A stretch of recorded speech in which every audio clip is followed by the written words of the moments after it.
Kumusta ka na raw ba, Mr. President? Mabuti naman tumawag ako sa iyo kasi yung nungalingan ni Trillanes gusto kong ikonsulta kasi I have to file libel cases against him.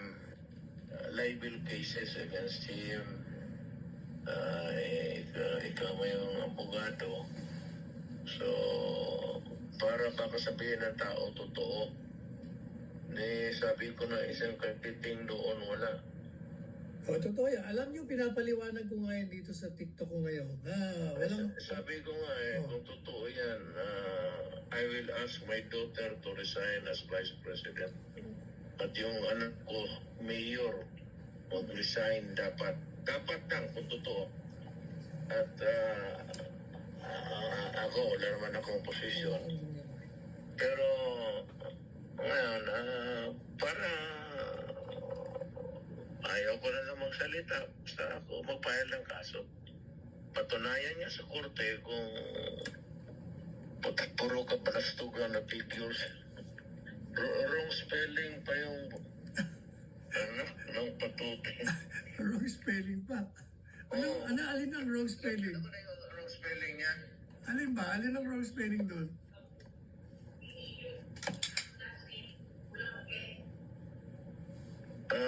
Yung kay Hanilet, kulang ang N. Yung kay Paulo, kulang U. Wala. Anong gusto mong gawin ko? Papayala mo ng kaso? And ako, sa iyo. Presidente Duterte, naka Facebook Live ako. Naririnig ka ng taong bayan. Totoo. Ay, siya nga pala, tinatanong ko nga pala nila, saan ka daw ba nagpunta kahapon? Alas 2 na madaling araw, pagkalis natin doon sa, sa Kongreso. Alam mo, asawa ko nandito, naghintay Pero papaalis na rin siya nalit ngayong gabi. Pero teka muna, hindi ka na nagpunta sa kainan? Hindi ka na nag-dinner? Hindi ko na talaga kaya.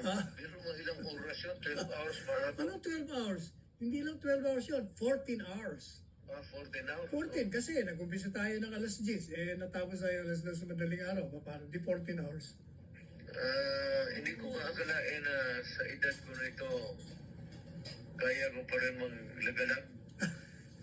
Hindi, alam mo, sabi ko sa kanila, waking hours mo yun Ikaw gising na gising ka. Yun, doon ako nakalamang. Ako, Night person ako. Ako nga falling asleep na nakakatulog. Buti nga hindi ako nakita ng quad chairman. Baka nasabihin, hoy, huwag kang matulog dito. Nakatulog nga ako ng ilang minuto. Ako wala naman sa awa ng Diyos kasi night person na ako. Tinatanong nila, bakit daw gusto mong sunggaban si si Trillanes. Hindi, alam mo, sa totoo lang, somebody should teach him a lesson in life. Nasanay kasi siya yung magkudita, kung ano-anong kalukuhan ang pinapasok niya sa buhay niya. Manira ng ibang tao, sirain yung puri, bali, and he gets away with it.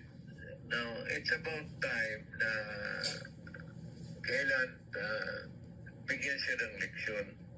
Total, ito naman ang kalaban niya, ang totoo di umano yun, yung kanyang summary puro figures. Ang bangko ang magsabi kung mayroon o wala. Korte yan Wala nga siya, Sir President. Dapat malaman na to tao totoo at hindi. Sabi ko nga, fake na fake yun kasi unang-una hindi mo alam kung anong bangko yun. Saka wala naman magbibigay ng bangko ng gano'n. May secrecy. Secrecy law. Pati kung totoo man yun, secrecy law pa rin. Tsaka nga pala, binanatan ka ni Noli Di Castro. Wala ka daw isang salita. Bakit daw? Sinabi mo, sasayang ka ng waiver tapos kinukontra mo. Kaya binira ko siya. Sabi ko, Noli, ikaw ang pinaka-inutil na vice presidente ng bansa Nagsasalita ka na hindi mo alam. Alam mo ba ako na yung waiver ni Presidente Duterte, matagal niya nang ginawa yon noong 2016 pa. Kinover mo pa nga ako ko. Di ba nagbigay ka ng waiver? Tanda mo yung waiver? Kaya lang hindi ka ako nirelease kasi joint account. Yung isa, anak niya. Kaya yung bangko, hindi nirelease. Pero sa totoo lang, pinarelease niya pa rin. Ang laman ng kanyang bangko ay 15 or 16,000 pesos lamang. Hindi ba? Tayo walang mayroon. Ay, kailan nga palang balik mo sa Davao? Baka bukas siguro matulog po Bukas. ako. Oh, dapat talaga matulog. Pero bilib na bilib sa'yo lahat ng mga tao doon. Talagang ayaw mo pa umuwi eh. Ayan. Basta gusto ko lang naman lumabas yung totoo. Ito, truth. Ayan lang. One word. Ano ang katotohanan? Dapat ilabas, lalo na kay Inday. Kasi nandiyan pa siya sa politika. Si Pulong mo, pati si Basbe. Oh, pero totoo. Especially Inday kasi national siya. Teka muna. Presidente Duterte, sabi nila hindi ka na raw tatakbong mayor? Alam mo, ano sa totoo lang, Sal, retired na, matanda na ako. Pero hindi naman matanda na. Kita mo naman 73 lang eh. Pilipinas na kagabi. Oh. Ang galaw ko, pero yun, 14 hours yun. Oh. Kaya gusto ko na magpahinga. Oh. Kaya lang sa ganitong takbo, kasi itong si Terlanes, talagang mukalakad yan, sponsored yan. Hindi gagalaw yan ang kano yan, walang pera yan. Kung malaka, ewan, nagtataka ako bakit ang Malacanang na ginagawa naman na, wala naman kaming kasalanan sa kanila, hindi naman ako nag-atake kay Presidente. Pero alam ko na si Trillanes nagtrabaho kay President Marcos.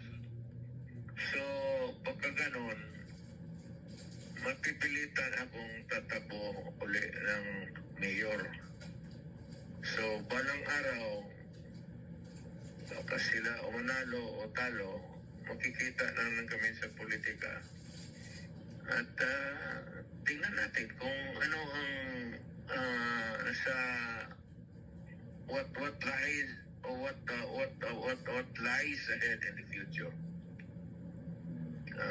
Kailangan mo ng leverage kapag hindi kawawa ka. Magbuka kang tanga.